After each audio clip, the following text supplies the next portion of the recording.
Kisah seorang perempuan yang mencegah kekasihnya untuk berangkat merantau ini viral di media sosial.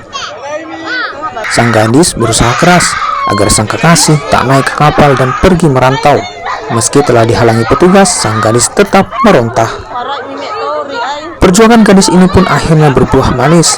Sang kekasih terpaksa batal berangkat meski telah berada di Pelabuhan Majene, Sulawesi Barat.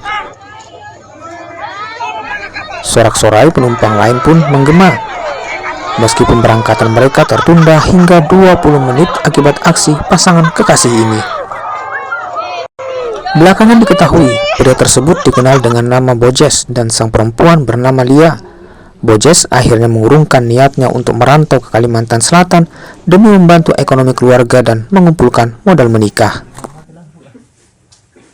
Terus dia telepon, dia bilang mau ke pelabuhan, mau ke lihat aku berangkat. Dia bilang mau juga, cocok mi, sekalian jemput maka sama ke pelabuhan, gitu. Pas sampai di pelabuhan kan, nabawakan Pak juga beras untuk dia dipakai di sana lah di perantauan, gitu. Terus saya bilang, mau kak beli tiket dulu. Dia bilang, oh iya ke sana mi. Pas saya selesai beli tiket di kapal, kan ada tunggu di kapal tuh, gitu.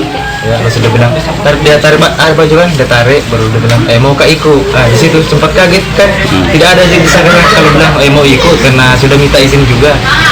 Jadi itu.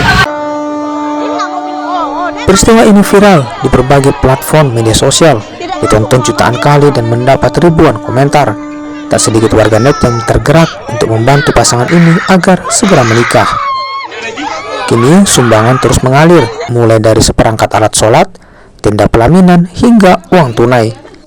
Bahkan ada artis ibu kota juga berjanji akan memeriahkan acara pernikahan Bojes dan Lia secara gratis. Edwin Arwampitu, Kompas TV Majene, Sulawesi Barat.